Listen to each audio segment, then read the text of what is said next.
Hi friends, welcome back to my channel Manvitha ಅಡುಗೆ ಮನೆಗೆ ಎಲ್ರಿಗೂ ಸ್ವಾಗತ. ಇವತ್ತಿನ ವಿಡಿಯೋದಲ್ಲಿ ಸೋಯಾ ಚಂಕ್ಸ್ನ ಉಪಯೋಗಿಸಿ ಒಂದೊಳ್ಳೆ ಕರಿನ ಮಾಡೋಣ. ಚಪಾತಿ ಪರೋಟಕ್ಕೆ ಬೆಸ್ಟ್ ಕಾಂಬಿನೇಷನ್ ಇದು. ತುಂಬ ರುಚಿಯಾಗಿರುತ್ತೆ, ಹಾಗೆ ಮಾಡೋದು ತುಂಬಾ ಸುಲಭ. ಮೊದಲು ನಾನಿಲ್ಲಿ 1 ಕಪ್ಪಷ್ಟು ಸೋಯಾ ಚಂಕ್ಸ್ನ ಒಂದು ಪಾತ್ರೆಗೆ ಹಾಕ್ಕೊಂಡಿದ್ದೀನಿ. ಮಿನಿ ಸೋಯಾ ಚಂಕ್ಸ್ನ ತೊಗೊಂಡಿದ್ದೀನಿ. ಬಿಸಿ ನೀರು ಹಾಕ್ಕೊಳ್ತಾ ಇದ್ದೀನಿ. ಚೆನ್ನಾಗಿ ನೀರು ಬಿಸಿ ಆಗಿರಬೇಕು. ಆ ನೀರನ್ನ ಇವಾಗ ಹಾಕ್ಕೊಂಡಿದ್ದೀನಿ. ಮಿಕ್ಸ್ ಮಾಡಿ 1/4 ಗಂಟೆ ಬಿಡೋಣ. ನೋಡಿ, 1/4 ಗಂಟೆ ನಂತರ ನೀರೆಲ್ಲ ಚೆನ್ನಾಗಿ ಅಬ್ಸರ್ವ್ ಮಾಡಿ ಸ್ವಲ್ಪ ದಪ್ಪ ಆಗಿದೆ ಸೋಯಾ ಚಂಕ್ಸ್ ಎಲ್ಲ. ಇವಾಗ ಅದರಲ್ಲಿ ಸ್ವಲ್ಪ ನೀರಿಲ್ಲದೆ ಇರೋ ರೀತಿ ಈ ರೀತಿ ಪ್ರೆಸ್ ಮಾಡಿ ನೀರನ್ನೆಲ್ಲ ತೆಗೆದು ಒಂದು ಪ್ಲೇಟ್ಗೆ ಹಾಕಿ ಇಟ್ಕೊಂಡಿದ್ದೀನಿ. ನಿಮ್ಮ ಹತ್ರ ಈ ರೀತಿ ನೆನೆಸಿಡೋದಕ್ಕೆ ಟೈಮ್ ಇಲ್ಲ ಅನ್ನುವಾಗ ಬಿಸಿ ನೀರಿಗೆ ಸೋಯಾ ಚಂಕ್ಸ್ನ ಹಾಕಿ 5 ನಿಮಿಷ ಕುದಿಸ್ಕೊಂಡು ಆ ನಂತರ ಅದರಲ್ಲಿರುವ ನೀರನ್ನೆಲ್ಲ ಪ್ರೆಸ್ ಮಾಡಿ ತೆಗೆದು ಹಾಕ್ಕೊಳ್ಬೋದು. ಒಂದು ಪಾತ್ರೆಗೆ ಸೋಯಾನ ಹಾಕ್ಕೊಂಡಿದ್ದೀನಿ. ಹಾಗೆ ಅರ್ಧ ಕಪ್ಪು ಮೊಸರು, ರುಚಿಗೆ ತಕ್ಕಷ್ಟು ಉಪ್ಪು, ಅರ್ಧ ಸ್ಪೂನು ಅಚ್ಚ ಪುಡಿ, ಅರ್ಧ ಸ್ಪೂನು ಧನಿಯಾ ಪುಡಿ, ಅರ್ಧ ಸ್ಪೂನು ಜೀರಿಗೆ ಪುಡಿ, ಅರ್ಧ ಸ್ಪೂನು ಗರಂ ಮಸಾಲ, ಅರ್ಧ ಸ್ಪೂನು ಅರಿಶಿಣನ ಹಾಕ್ಕೊಂಡು ಎಲ್ಲನೂ ಒಂದು ಸಲ ಮಿಕ್ಸ್ ಮಾಡಿ ಚೆನ್ನಾಗಿ ಕಲಿಸ್ಕೊಂಡಿದ್ದೀನಿ. ಈ ರೀತಿ ಎಲ್ಲನೂ ಚೆನ್ನಾಗಿ ಕಲಿಸ್ಕೊಂಡು ಅರ್ಧ ಗಂಟೆ ಮ್ಯಾರಿನೇಟ್ ಆಗೋದಕ್ಕೆ ಬಿಡಬೇಕು. ಒಲೆ ಮೇಲೆ ಒಂದು ಬಾಣಲೆನ ಇಟ್ಕೊಂಡು 3 ಟೇಬಲ್ ಸ್ಪೂನ್ ಎಣ್ಣೆ ಹಾಕ್ಕೊಂಡಿದ್ದೀನಿ. ಎಣ್ಣೆ ಬಿಸಿ ಆದ ನಂತರ 2 ಪಲಾವ್ ಎಲೆ, 1 ಚಕ್ಕೆ, 4 ಲವಂಗ, 2 ಏಲಕ್ಕಿ ಹಾಕ್ಕೊಂಡು ಫ್ರೈ ಮಾಡ್ಕೊಂಡಿದ್ದೀನಿ. ಒಂದು ದಪ್ಪನಾದಂಥ ಈರುಳ್ಳಿನ ಸಣ್ಣದಾಗಿ ಹೆಚ್ಚಿ ಹಾಕ್ಕೊಂಡಿದ್ದೀನಿ. ಈರುಳ್ಳಿ ಕೆಂಪಾಗೋ ತನಕ ಚೆನ್ನಾಗಿ ಫ್ರೈ ಮಾಡ್ಕೊಳ್ಳಿ. ಈರುಳ್ಳಿನ ಆದಷ್ಟು ಸಣ್ಣದಾಗಿ ಕಟ್ ಮಾಡಿ ಹಾಕ್ಕೊಳ್ಬೇಕು ಈ ಗ್ರೇವಿಗೆ.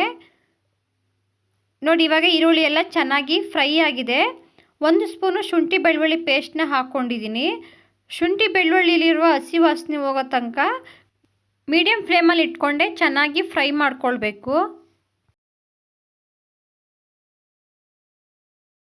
ಅರ್ಧ ಸ್ಪೂನು ಅಚ್ಚ ಪುಡಿ, ಅರ್ಧ ಸ್ಪೂನು ಧನಿಯಾ ಪುಡಿ,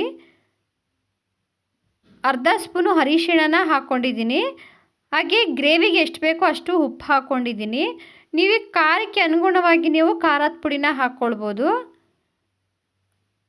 1 ನಿಮಿಷ ಎಲ್ಲನೂ ಚೆನ್ನಾಗಿ ಮಿಕ್ಸ್ ಮಾಡಿಕೊಂಡು ಫ್ರೈ ಮಾಡಿಕೊಂಡು ನಂತರ ನಾವು ಕಲಸಿಟ್ಕೊಂಡಿರುವಂಥ ಸೋಯಾ ಚಂಕ್ಸ್ನ ಹಾಕ್ಕೊಂಡಿದ್ದೀನಿ.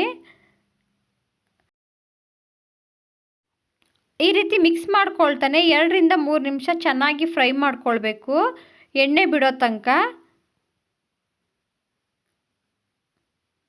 ನೋಡ್ಬೋದು, ಎಣ್ಣೆ ಬಿಟ್ಕೊಳ್ತಾ ಇದೆ. ಇವಾಗ ಟೊಮೊಟೊ ಕ್ಯೂರಿನ ಹಾಕ್ಕೊಂಡಿದ್ದೀನಿ. ಸುಮಾರು ಅರ್ಧ ಕಪ್ ಅಷ್ಟಿದೆ. ಇವಾಗ ಇದನ್ನೆಲ್ಲ ಚೆನ್ನಾಗಿ ಮಿಕ್ಸ್ ಮಾಡಿಕೊಂಡು 2 ರಿಂದ 3 ನಿಮಿಷ ಹಸಿ ವಾಸನೆ ಹೋಗೋ ತನಕ ಫ್ರೈ ಮಾಡ್ಕೊಳ್ಬೇಕು. ಸೋಯಾ ಚಂಕ್ಸ್ನ ನಾವು ಅರ್ಧ ಗಂಟೆ ನೆನೆಸಿಟ್ಟು ಹಾಕ್ಕೊಂಡಿರೋದ್ರಿಂದ ತುಂಬ ಬೇಗನೆ ಬೆಂದೋಗ್ಬಿಡುತ್ತೆ, ಜಾಸ್ತಿ ಟೈಮ್ ತಗೊಳ್ಳೋದಿಲ್ಲ. ನೋಡಿ, ಇವಾಗೆಲ್ಲ ಚೆನ್ನಾಗಿ ಫ್ರೈ ಆಗಿ ಮಸಾಲೆ ಎಲ್ಲ ಎಣ್ಣೆ ಬಿಟ್ಕೊಳ್ತಾ ಇದೆ.